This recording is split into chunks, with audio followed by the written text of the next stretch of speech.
გამარჯობათ. Hi, my name is Sam. I would love to welcome you to our last episode of the second season of Liberland in Georgia podcast. I dedicated the second season to the business perspective of the country because there's a lot of things that are happening and I don't want you to miss out. This is especially dedicated to the Westerners who might consider relocation here, moving their businesses here, or are just curious about what's happening in the region. So I hope if you're that person, please watch this episode shortly. And first, before I will be introducing my guest, I would love to share some news. So first, why last episode? Because people like it. It's helping. People are curious about the country. There's much more demand for this business perspective or just getting to know some information about Georgia. So the thing is that we're shooting here in Franklin Club. And thanks to the guys from Franklin Club, we could make happen this podcast. First, the idea was to share more awareness on the libertarians in general here in the country, or just to bring Georgia to more the international perspective. But sadly, because of the financial limitations, let's say, so we cannot continue this cooperation. But if you want to somewhat participate, if you think of some opportunities of how you could help either for the shooting so that we could continue with the podcast, because there are some other very interesting people in the country I'm super ready to make an interview with. So please let me know. If you also consider sponsoring this podcast, I'm super happy to discuss this with you. I will leave a link for my LinkedIn down in the description and I'll be happy to talk to you. Thank you so much. And let's see what we can do. If you want to support Franklin Club activities, because it's a local liberal think tank, they educate especially university students about liberal ideas and spread an awareness on this topic. And they do a very, very good job. So please also, you can support them. I will leave a link in the description. Thank you so much, guys, so that you enabled us to make so many episodes here, so that we could bring these guests to the international perspective, to the world global perspective. And so I hope that some people might find out something new about Georgia, about interesting Georgians in the country, and we will be happy to see everyone here. Thank you for your support, Franklin people, and we are happy to continue being your Franklin friends as Liberland. Okay, so I have second news, and it is I wanted to share, I'm a Liberland representative to the country, and I also recently became the press secretary to Liberland on the global level, which I'm really excited about. We are celebrating just some very great achievements. We're just opening our representative office in Washington, D.C., and our president was speaking at the world's largest Bitcoin conference in Miami on the main stage, where he was explaining this idea of Liberland to another industry professional. So it was very great. And because of my efforts, everything I do related to Liberland here in the country was completely voluntary. So I give speeches, I organize meetups, you can join. And because of these efforts, I was super excited to get something in return, and it is libertarian merits.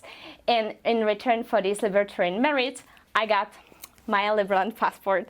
So I'm super excited to be sharing that I became the Liberland citizen in the country. If you would like to participate and get our residency card, or maybe in the future the passport, if you think that you could help somehow Liberland to promote its activities, please let me know as well. I'll be happy to discuss this with you. Okay, and I think that's it. I'm really glad to be seeing you here today. I'm sad, honestly, that it's a really last episode for this season. I hope that we will see you another time, but for now, you can watch all the previous episodes, not only anymore on YouTube, but also on your favorite other podcast sharing applications, Spotify and so on. I was so excited to see this podcast on Spotify. So and newly you will see here Giorgi Thank you so much for coming. I hate Georgian passports. I'm just Georgian's last names. I'm so bad in this. But mine is pretty okay. Like Avaliani, it's almost like Italian. Avaliani. It sounds a bit more easy. Easier, I guess, than compared to like all the something really huge names. But I think that's like part of the Georgian charm to have an unpronounceable last names, but we all are named Giorgi, so that's pretty easy. Yeah, this is a great thing. You already saw a few Giorgis here, so this is another Giorgi. Another Giorgi Avaliani this time. In the this like succession of Giorgis. Yeah. But we're all like unique in our strange ways, I guess. All Giorgis, I've noticed. I think all the humans are. All humans, but more Giorgis have that. Yeah, I don't know. So if you want to become very special, you have to become Giorgi. Absolutely. One of us. Giorgi Avaliani. The guy, Giorgi, is a bit different from my previous guest because he's more in the creative industry. But also he's one of the people who brings country on the international level. Like, like Georgian market is pretty small compared to some maybe bigger European countries. So if you are doing great things, you have to expand. So you might see his works on the international levels as well, or you can see him participating on some very interesting events around the world. I saw your LinkedIn. I was like, wow, by me, very nice. So, but I will leave this on him. What I like is that he dares to be controversial, which is not, I would say, controversial. This is not very common in society in general, so I appreciate people who stand out. And yeah, I think he's an interesting person, even like from the business perspective. If this won't motivate you, of course, just to stand out, to do things differently and your way. So surely he might be one of those Georgians you want to get to know something about. So thank you so much for coming today. Thank you so much for this amazing introduction. I'm pretty sure my mom and dad would be proud. So. Oh, we say hi to Giorgi's mom. So, I don't know. Yeah, controversial is a interesting concept to explore, I guess, because that's as having a job in advertising. It's always a part of the task to stand out, but it's sometimes not encouraged entirely. That's also a thing about Giorgi, I guess. And how do you see, because I see some gaps in marketing here, seriously, how do you see it? Because, you do very controversial things. Maybe would you share some of your past projects later that you participated or that you created? But also, how do you see this in the country, or what are the possible gaps here that are still filled out? Because just one thing, Georgia might not be the country you want to relocate in for finding job here, despite maybe there are some companies who are seeking some professionals as well, because there are not that many professionals in specific niche. But I think it's a very good country for creating business because it has a very good economical freedom. It's very easy to make a business here, and so oh my God, there are just so many green fields. You can really if you want to find a country where you can relocate into and make your own business, and it will be actually pretty easy to do, and you won't have that much competition. Come here. Yeah, we see you. Yes, okay. Please, because it happens that we have a branding agency, a design studio. We just call ourselves. We're on the verge of that, and which we founded after years in the advertising, and we see that getting the right start is very important. So I guess that applies to the business perspective and to the branding perspective as well, because it's the stuff that you do. Anything is a brand. So if you get the right mindset from the beginning and the right people in design, at least the product, you are set to go and overtake the world. So our interest here as well, and being here and staying in Georgia, is also helping some Georgian businesses get the right start who share the ambition of taking over the world. And we have a few brands that we worked with from different categories. It's some digital products and some smoothies as well, who have achieved they're now sold all around the world. So I guess it's a nice base like to experiment with branding and the business as well. So I really share that kind of like sentiment, and yeah, please come. Yeah, this is actually a great perspective, and it is, yeah, like if you have a good branding, you can be from Georgia, you can be from anywhere in the world, and you can bring your attention, and you can really be unique on the international level. True, because I don't know, we kind of like us. I just started out as having a little tiny portion of the communications kind of scheme, because I got my start at like Livingstone. Digital creative agency is one of the biggest, I guess, in the region, with the most honors as well. And as friends, we just decided to play around some stuff that was like left beyond the control of the bigger agencies. So like in the beginning we're really small, and we had only the digital like social media part of the communications plans, where we had a lot of freedom to do pretty much whatever we could do. So that was like a very interesting place to explore and to grow from, and that's where we got our first like Cannes Lion and the first recognition from the Webbies and the first big prizes in advertising, which we thought were impossible to get from here. But then like after that, realizing that you could have a look at how the communication and how the branding works, and when you get in that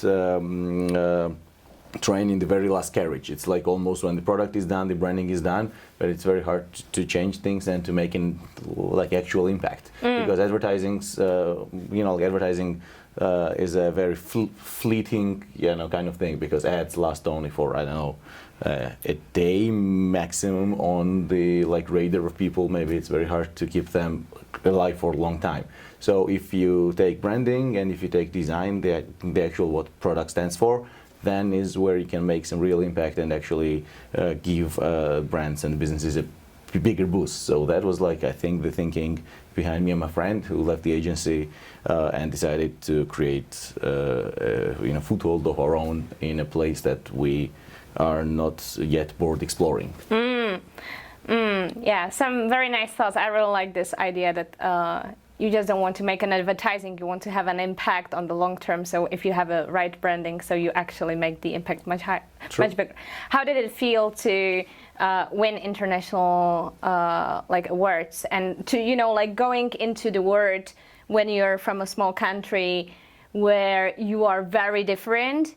And how do you see it on the globe level then, when you actually understand that the competition is not around the corner, but it's in the globe? So yeah, that's a very it was a like double-edged sword in a sense that we really enjoyed the attention, because it was like something that us, like most of the people, had a background at business schools, and we really saw this field as a kind of like greenfield, as you described, like something that they've never dared before to create a creative product that could compete in the international competitions. And it was the first kind of the drawing of the blood, the first major award. This like Cannes Lion was our kind of like the holy grail thingy, and that was the first idea that won. Was also very like ridiculous and advertising for a local beer company.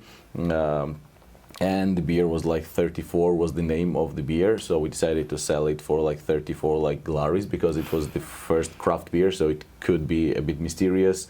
And 34 like Glaris is like 17 times the actual price of the beer. So like for 5 days, the people who bought it, the first few people, like 3 people, got an actual like statue in the middle of the city, like as a surprise, because they were daring enough to pay so much for a bottle of beer. And that idea kind of like struck some chords with the juries as well at the international festivals, and that was like it was a fun idea, because in advertising sometimes I guess most awards go to the touching, emotional, and actually impactful stuff that they make, because there's like a huge range of amazing ideas every year that bring some value to the society, and we just had fun. So that was a good thing, that you could have fun and also create some kind of like at least positive impact on the mood of like Georgians, which is also a huge task that we all have in Georgia, to like cheer ourselves up, and we could also do some business, because that was the big thing that like put the agency and us, maybe the creatives, on the map. and also gave us the huge void to stare in, because what's the next big thing that we can do? Because I guess when we saw the other works, that one, I mean, like we got the bronze, and when we saw the gold and Grand Prix winners who revolutionized, I don't know, their own industries, that's where we kind of like got afraid that like we need to go way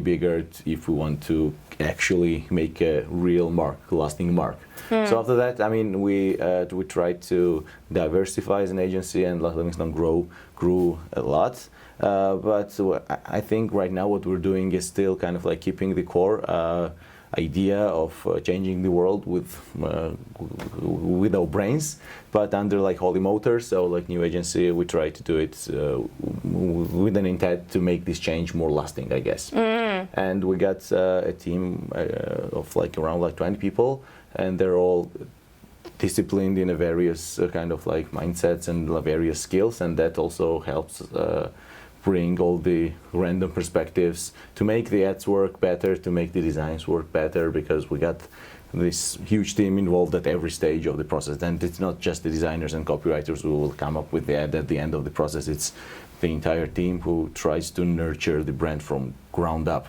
Nice. And now I guess, yeah, that's our like answer. How can we make it work a bit better, I guess. But it's always so exciting to get a new brief and a new task and a new opportunity to leave your mark somehow on this planet. I like what you mentioned, that that you dared to, you know, like more to dare, you dare to stand out and to stand for yourself, to stand for the brand, to you dared to sell the beer for so much. It's actually not so much if you are in Switzerland. Yeah, probably, but yeah.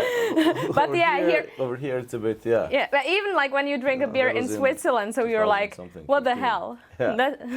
It's crazy, but I think it's for people to, you know, to dare to stand for themselves, to stand for their brand, to actually have the skin in the game. This is like actually moving everyone ahead. It's not just the brand, and like not brand on a commercial level, but even like personal brand of ourselves, to sell ourselves. So we have to stand out. We have to dare to stand out, to be ourselves, because then it's real. Then it's true.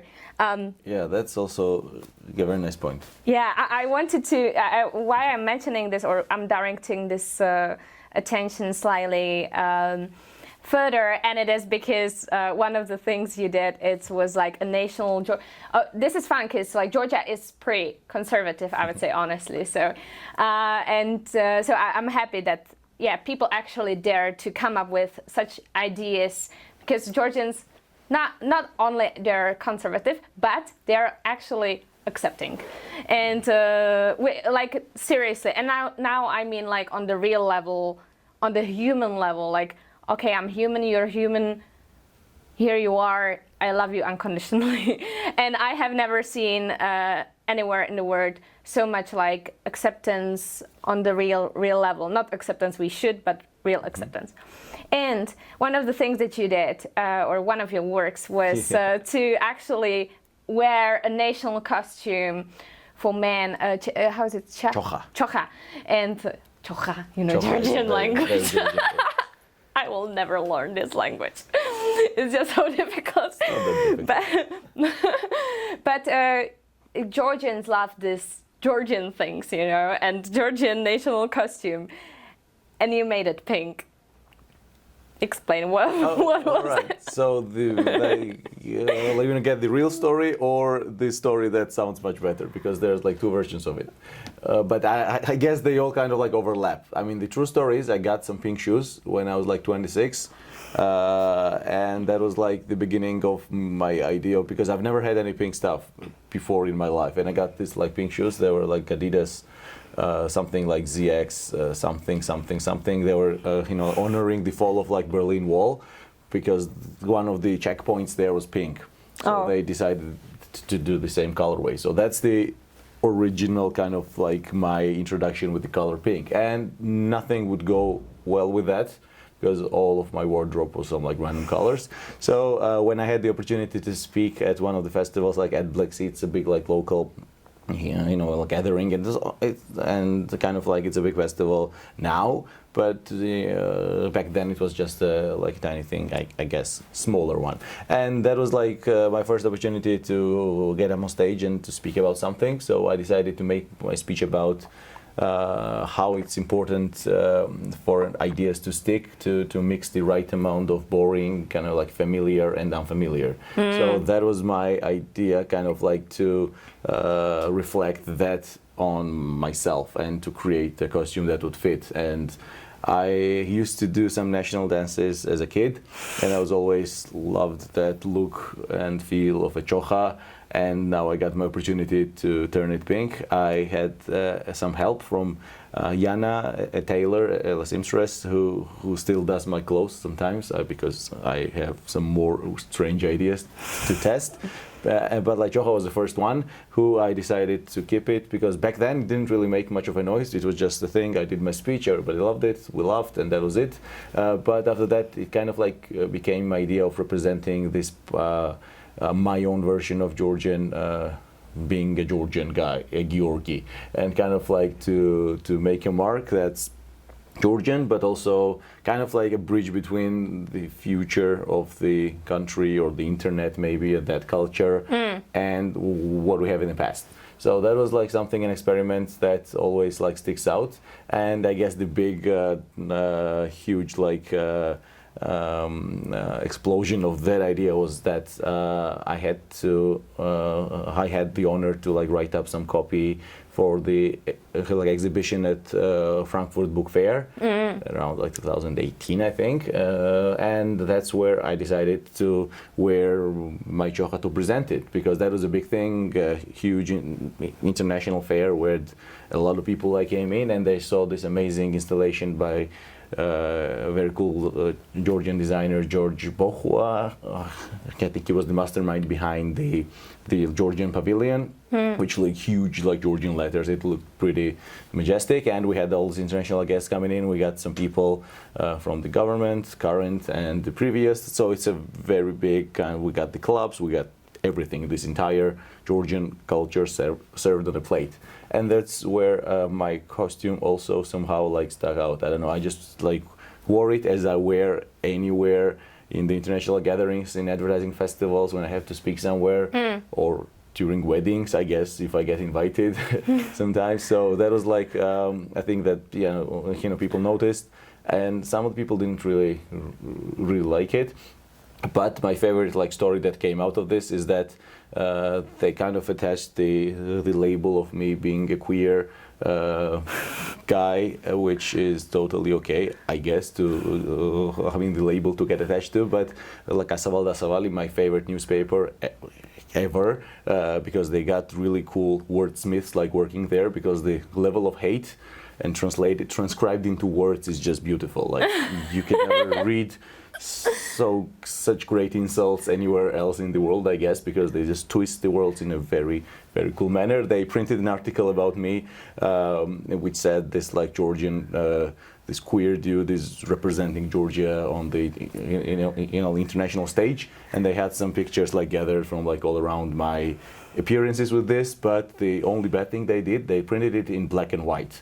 So my chocha does not really make sense there, and that's the only problem I have with that. Like I still have the article like framed somewhere, and I keep doing it. I keep going to this stuff with my pink chocha, and every year there's always like during this Pride like celebrations, before that there's always somebody who posts this, and this guy needs to be stopped, and like the chocha doesn't fit anymore because I got a bit fat, but I'm working on adapting it and also kind of making it stick a bit more, because I feel that it's like chocha pretty much unintentionally, as I told you, it was not like from the beginning to make something too like controversial, because I thought it was just fun. Yeah. And for me, it's enough of a reason to do things like weird, fun thing. It didn't really exist, so now it does. Yeah. It became something, a tool to kind of like open a few doors up in our minds. Maybe this, maybe somebody hates it, or maybe somebody loves it, but it's a step the way to take and to go beyond, because the creativity has way more things for us to discover. So I guess that was like something of a stepping stone rather than a thing that should be hung in a museum. But I'm not against that. So museums, if you're for it, I'd be really happy to supply it, because. Or if people wanted to invite you, if you need someone to come for your wedding, so yeah, please. I'm training to become a tamada as well, but I'm not there yet. So I've done one wedding so far. Tamada, it's a special Georgian word for a person who gives a toast. So yeah, Georgians have a special word for this person. So yeah, we got like, it's like a CEO of a feast. So you got like this director, the guy who speaks the most, who like leads the meeting. That's, I guess, is like this podcast would never be over if we open the subject up, because it's a very beautiful tradition in a way that you got to speak. And like to make a note about that, because I got some hate, but I also got some love as well, because Georgians are like quite tolerant of some new ideas. I guess I've noticed that, because sometimes we just run in the streets and we burn some flags, as everybody does that, I guess, in the world. But we're more open to discussing some random ideas when we're around, one another. Because like one-on-one, I'm pretty sure I have way more in common with people who maybe like slander me online. Than it's like always it shows. like so that. I've also discovered that. But it's a very fun, strange country with its own traditions and its own language of expressing stuff. So I feel this like chokha is just a tiny part of it. Yeah, I would say that in fact you just wanted to wear chokha because you like it, and then it appeared this idea, and it's actually the word who overthinks it in certain way. I think that if it wouldn't be real, if it would be like targeted, or I would say it differently. I think that if you try to stand out, it's not real, and I think that the real standing out is about being yourself, what you really like, and what are your interests. And there's a lot of this, like childish, in a good way, creativity and exploration, curiosity to do things differently, to see how things go and how the world actually responds. And I think that if we really want to stand for ourselves, so it has to be a real us, and it's not really working so that you just put a branding on something. It has to be real. That is like so true, and that is what we had to learn through a lot of like failures as well, because we always try to spin some things in a direction that maybe did not belong in the beginning, but now we realize in some of our like recent work, our main challenge is to keep things as truthful and honest as we can. Because I think one of the most kind of like recent things that we did and we loved, and also we got a lot of like newer kind of territory of awards. It's like we got an Anthem Award, which is kind of like an award for purposeful work. And we've never kind of like dared to go into that territory as well. And it was like the campaign itself turned out beautiful. It's for a little Georgian brand. They're not so little anymore now, but they're expanding big time. They're called like Cosmo, and they do some waist bags, some handbags. They do some accessories. They got some, I think. They do produce a lot of stuff, and they have their roots in Georgian culture as well, because they have this like waist bag, one of the models which looks like a chokha itself. So it's a very cute invention, I guess. Its name officially is like chokcha, because it's kind of like a tiny bag version of a chokha. So they created that, and they approached us to do an advertising like campaign for them. To promote this waist bag. So our thinking was that in Georgian culture, waist bags are traditionally associated with the women traders of the like open air bazaars, because when you go there, it's very convenient to keep your change and your money inside. And I guess it was called even the like grocer's bag in the beginning, and they've been doing this since the 90s, because as I remember going to those bazaars, random loud places with a lot of colors and fruits, and these ladies who would probably work like 10 hours a day or even more from the very early morning to make sure that their families could survive all these like tough times. They were always seen with these waist bags. So I had this image, and with the agency, like most of the people are working on that, we had an immediate connection that if we got a waist bag, it's a Georgian brand. let's have those people, like the women traders from real bazaars, as like models and not the actual fashion models that we're used to. So we decided we got a team. We decided to scout around the bazaars, and yeah, that was the hardest part because we spoke to around 100 of the women, and they were not so happy to join in because they thought we're doing something that's a bit shady. And they, some of them, when we mentioned that we're gonna film you, they were like very against that idea. And because sometimes, I guess, in the bazaars, people, these like journalists go there often to get some weird comments from people, and then they make fun of them on the internet. So I guess that also didn't, help us. But we got 6 brave women who sold. Like one of them does fashion. Some fruits. We got even the shoe polish like seller. So all around the bazaar we found them, and we brought them in a studio with a professional like fashion photographer like Giorgi. That guy's incredible vision. Created this full-on kind of like fashion shoot with all the fun that you can have during that, with all the clothes. We borrowed some from their own like wardrobes, but also edited some. So in the end, we published all the photos in a form of a fake kind of issue of like Harper's Bazaar, but it's called like Women from the Bazaar. And we also got their stories as well. We like interviewed them, and the stuff they shared is incredible. Like the stories are on like Instagram and online, and we got a few copies, I think, like circulating still around the world, but it's a very, very limited edition. And the story of that campaign became pretty one of the favorites of the juries and the festivals as well, in like Advocacy and also in like Art Directors Club Europe. We got our first big awards as Holy Motors, like that, because I mean it's a very honest story, very relatable, and those women became kind of like media stars in Georgia as well, because after the campaign launched, they were invited on any kind of like show that even remotely touched the culture or like fashion. Every daily show, and we tried to bring them. It was like 6 of them, and we got invited to around like 6 or 7 shows. So we got one specific woman doing an appearance during like one of the shows. So they all got the fun portion of fun, because I feel that was like, and they felt like stars, and we also felt like we're doing something that's making people happy. And the bags also sold out. So that's great. But it's so true, it's real. It's not like, you have a norm to have 50% of women in the advertising, but it's real. It's like connection with the brand, like real connection with the brand, and real. It's very honest. I love it. And thank you so much for sharing this. And you brought me Bodyshi. This is Bodyshi. I'm sorry. Bodyshi, yeah.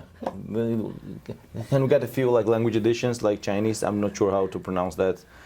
I'm probably gonna mess it up, so I won't. Like, yeah. This is our life's work. What is this? It's a cha-cha, which...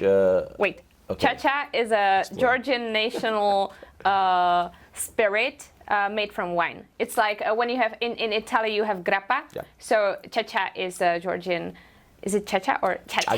Cha-cha. Cha-cha is the official title of the drink. I mean, like, what's inside, and we love that it's made from trash. It's like almost like when you make the wine, all the grapes that you have left is what you use to produce this. So it's kind of like recycled leftovers of winemaking process, which is a kind of like a nice thing to say during the like global warming summits, I guess, because we're trying not to waste anything.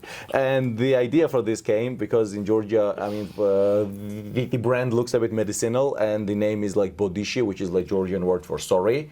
And yeah, that was inspired by this Georgian saying that we have, that if Bodyshi, like sorry, was a medicine, they'd sell it in a drugstore. So we decided to create an actual like drug-looking thingy, which will burn your soul, but also take away all the pain, and it looks a bit medicinal. Yeah.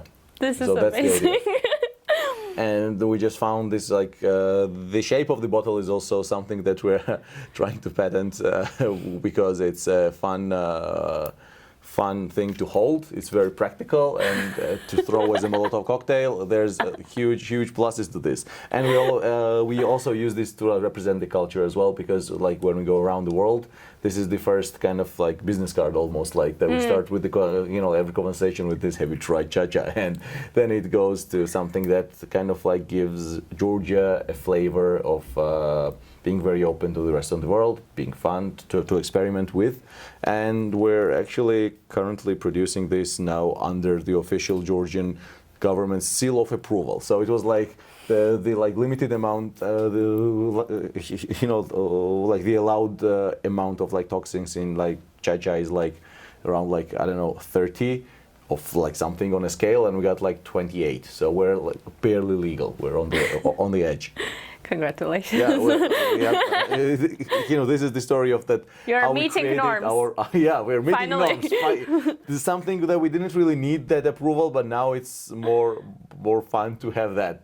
But I mean, like the idea is that we decided as an agency. So this we started this with a few friends, and now we run an agency together, like Oli Motors, me, Nick, and like Goga is our friend who's not in the agency, but he's still a very chill, cool guy, and it's a brand that we created ourselves. So like usually we create brands for somebody else. Oh yeah, that's so right. that's like we don't have that kind of attachment, but this is the one that we created ourselves a while ago. I don't remember, but this is like one of the bigger things that we aspire to work on a bit more. And it happens. I guess it would be like interesting to share for the people also considering to come to Georgia, because like our brand, which is almost like a fake brand, we don't like sell it anywhere but one shop, is a sponsor of the birthday of Khinkali. So it's a national like holiday that we also kind of invented as a fun thing. It's on October 10. It's like because Khinkali is this like Georgian version of a dumpling, but with more sauce and soup in it. It's a beautiful thing. You gotta try it. If you have to. It's amazing.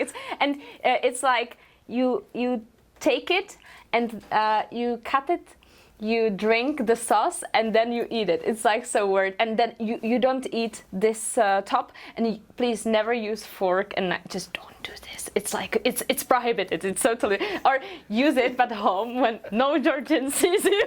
In the privacy of your home, it's okay. But I guess that's the thing that you don't really do. The forks are again, no forks, please. Yeah, and it's a tangible food. So I guess it's you have anniversary on the 10th of October. Why and this you're day? all invited, because like Khinkali is a dish which is like 10 out of 10, 10. So we decided we didn't like think much about it. So we just gathered a bunch of friends on the first of that like 10/10s, and we had 10,010 Khinkalis, which is a lot. But we had like around like 60 people.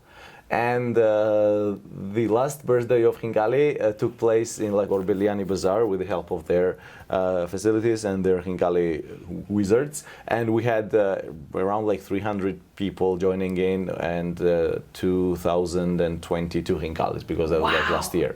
And it's like we just drink a lot and eat a lot. There's no official rules, but we also hold this like side competition where people can compete to eat a lot of Khinkali. And fun thing was that the guy who got the first place, the golden Khinkali, we got the mate as well, was the guy who ate 45 Khinkali. So that's like 45 of anything is a lot. Oh my gosh.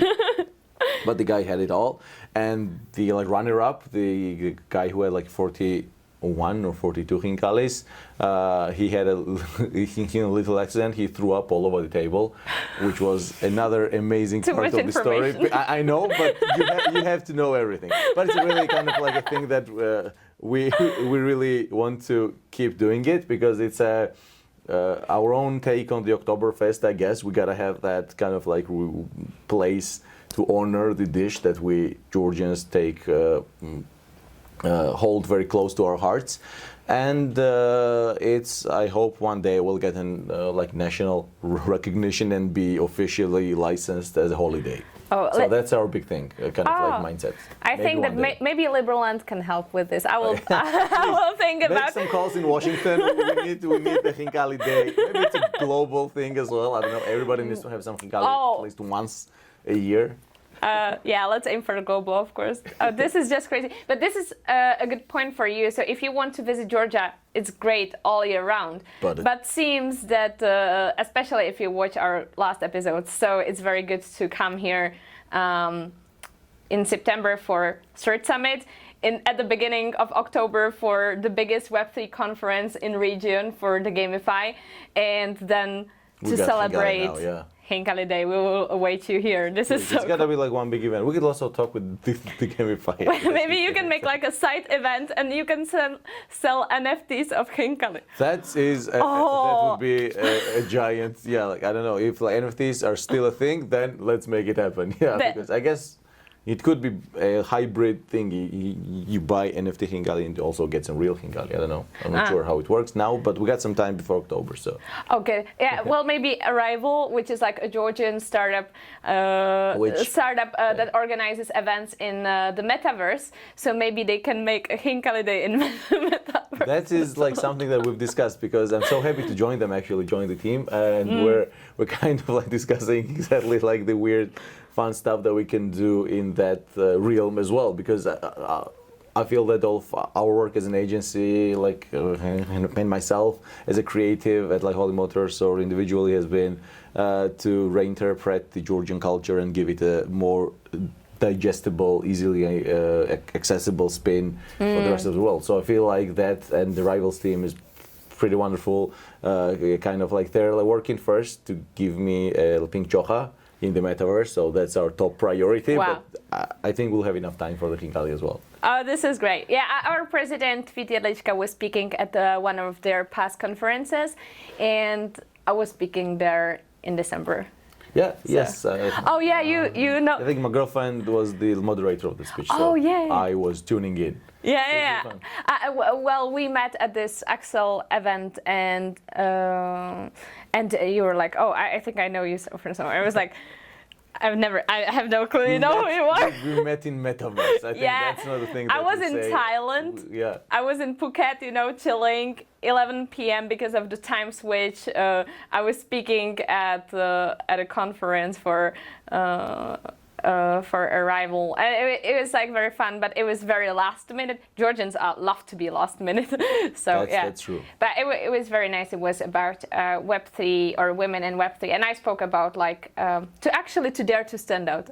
Okay, yeah. I guess it's a very common theme. Yeah. We gotta push that agenda for sure. One last thing, what you can share and what you want to share that you're currently up to, or okay, two last things. What you're currently up to, and second, if you would name like some issues or fears or whatever, what do you think that, or maybe some gaps or fuck-ups that you did and you wish you wouldn't, like these, if people want to start, whatever, in the industry, to stand for themselves, or to stand for themselves on the global level, to stand out, to bring Georgia to the international level. What are some gaps?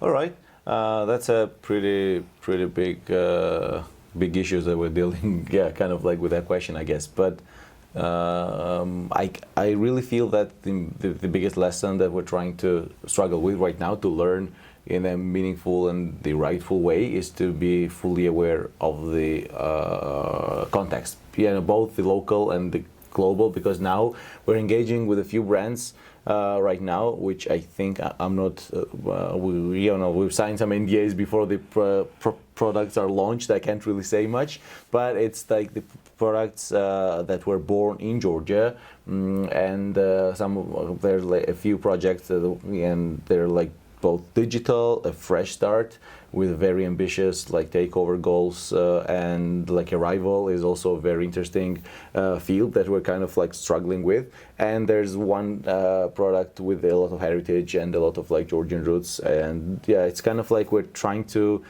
fight on like many sides, and each of those projects has like very different contexts, and sometimes the controversial part of the communication is fun, as I've noticed, as I mentioned, but I feel right now we have to be a bit more we have to be able to see a bigger picture, because we're not going for a very short kind of like fame. We really want to take these steps and make these projects in a way that they can kind of like create this lasting legacy for the future of these brands, and actually make Georgians a bit more useful on the global scale as well. So I feel that part of having like Georgians not be late, or not be on like last minute, and organize the team to be creative and productive, to struggle with these issues and to make some lasting creative work is a huge pretty much unsolvable like puzzle for now. But we're adding some really talented people from like around the industry here as well, and we're trying to just also make some connections beyond Georgia and find some friends who think like us in terms of just giving creativity a wide open space to run wild, and also the opportunity to solve some real problems. So I guess that's a very big general outlook of what we're trying to do right now. And what helps you the most? Like to keep creativity or to get ideas? Cha-cha does.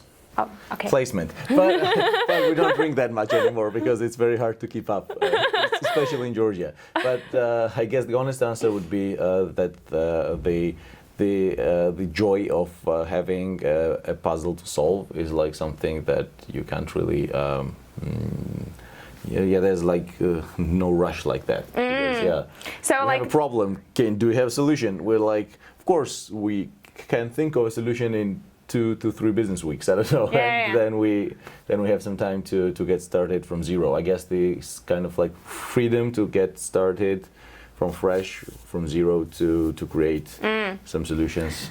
This is, I think, then it's a lot about perspective, because you don't see a problem as suffering, but you see a problem as an excitement way to self-express yourself. That's I guess it's also a very like egotistical kind of like thing to say, but that is also true. Yeah, because when we see problems as like suffering, we don't solve the problems like that. So we gotta have a mindset which is a bit more creative. Yeah, like this is what I mean. So like, oh, there's a problem. Okay, I'm stuck. Many people just get stuck because it feels too frightening, too uncertain. Yeah. And to you, it's more of a challenge. Like you get excited about, oh, problem, let's resolve it. Yeah, and I'm so happy that there's a job for that. It's like when I was in, at the business school, it was like, we're thinking maybe I could go into finance and be the guy who does the numbers, or maybe the marketing was not like something that we saw as an opportunity to solve some problems. And that was like through the years and like watching all this amazing like global agencies do some really cool stuff was like, this makes sense. Nice. Are you currently on something else from your projects, or something that is like coming up and you find like very interesting? All right, there's one project that we launched. So this like Georgia has a huge piracy, like internet piracy issues, which I'm not sure what the libertarian stand is on that. Probably it's like everybody should watch movies all the time, which I'm for, yes please, because that's how I got my love for the movies, because I was exposed to lots of like stuff on the internet without paying for it. But there's also some things that I guess are kind of like are not. This Georgian culture has like suffered in a sense that people don't really make movies now commercially a lot here. So I guess there's this like startup like by the cinema chain, which is called like this Kavya Plus, and they're doing a kind of like a Georgian version of Netflix, I guess could be easier to describe that. Oh, nice. So we helped them launch because they got this like legal streaming rights for a portion of the films. from around the world, and we helped them launch with a very pompous ad, which features me as a Georgian Batman. And it's a thing. It's a very strange thing that happened because we didn't have. So we pitched an idea that we gotta have a Georgian Hulk, and there's a actual guy who looks like a Hulk. It's called the Georgian Hulk, so we got him covered. We have we got this Georgian major pop star like Lila Tsurtsumia play the role of Maleficent. We got a Joker played by Zalik Oberger, who that guy. I mean, these names say nothing, but when you look at the images, the video turned out really, really surreal and really fun because that guy is the perfect Joker. And we didn't have much budget to spend on the cast. So when this Georgian Batman issue came up with, it was it's a guy who wears the Batman head and the black choha, so it's very easy to play with. And maybe Georgian Batman would have a belly, so that was my thinking. I pushed the idea, opened it up, and then I got to play it as well. So that was really cool. I guess you could see it on the Kavaya Plus page. And the idea was that to have a kind of crossover of Georgian film culture and the rest of the world, what we know. And now the main challenge there, we launched it a year ago. We helped launch it, and now the main thing is to produce some original Georgian content, which is the fun thing to do. What new shows are people gonna watch? What's the new stuff that we're gonna be putting out in the world? And Kavaya Plus is slowly but determinedly kind of becoming a platform which gives a lot of creatives from film, from cinema, from TV shows a way to express themselves and to create some lasting pieces of content in the form of random stuff. It's maybe some short films, maybe some music videos as well, some films for sure.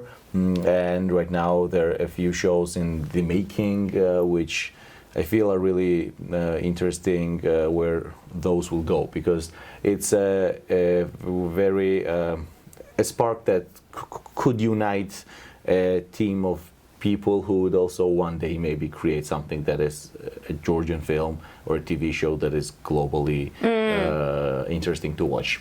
Yeah. So I feel that's a challenge. We're not involved as an agency, in all of this, but we're trying to get our hands in every kind of pie as we can, because I feel that with creativity you can make anything more interesting. So that's a big fun thing that we're trying to work on. Yeah, it's a kind of more infrastructural thing rather than a very simple project. So. Oh yeah, I think especially it's not just to promote a brand, but you open with such a project and such promotion, you open the doors to new creative people in the film industry to express themselves, to get the opportunity to actually create. Because I also noticed that there are not that many I used to study at FAMO International, which is one of the best film academies in the world. It's in Prague. And I was on the production side. Oh yeah, that's tough side to be on. Yes, it's a lot of work. But I realized that here there's not something like that. To my understanding, there are some academies and some support stuff and so on. So this is really good. And I'm happy that it comes from the commercial sector. This is where we are happy as libertarians. So, the market supports the market, because in the end, it's a positive sum game. So everyone wins in the long term. So you bring attention to the country, to the film industry, you spread awareness of the film industry, then people can teach each other and educate from themselves. So it's putting out seeds in the ground, and I believe a Georgian creative, very fertile ground. And I hope to see some very interesting creators here in the close future, because Georgia has a big potential, not only on the business level, but also, as we saw today, also on the creative side as well. Thank you so much, George, for coming. I was happy to have you. Conversation. Thank you. And thank you, everyone, for watching today. If you would love to stay in touch with George, I will add there his LinkedIn and some. Do you want something else than LinkedIn? Whatever. I think Instagram is where we post most of our work from Holly Motors, but so that would be a thing. We're trying to get acquainted with LinkedIn. but it looks too busy. Oh yeah, okay, yeah. Yeah, Okay. but yeah, Instagram is just fine. And of course, like if you're a brand or if you want someone who thinks non-conventional ways, I would say, about branding. So Giorgi is your person. And honestly, like this is actually something I love about Georgia. It's even when you go here to different like bars, restaurants, and so on, so they're very different. Like in Europe, I had this impression so that everything is like a copy-paste of this hipster, whatever culture. And here, it's like very unique. Because I don't know whether this is like something continuing as a pattern from history, because Georgia has such a various history, like really from everything. You know, we're now between Europe, Asia, and Middle East, like between everything. And that's why the food is good. Oh, that's the reason. Yeah. And here's all this best, like just the production, the nature, and everything, and people. You know, you saw all these people that are from here. So yeah, it just really interconnects in all the angles, and I also see really there's a lot of potential here in the country that is not known, I think, yet. So we'll be happy to have you here as well and see you around. I'll be happy to stay in touch. Cheers.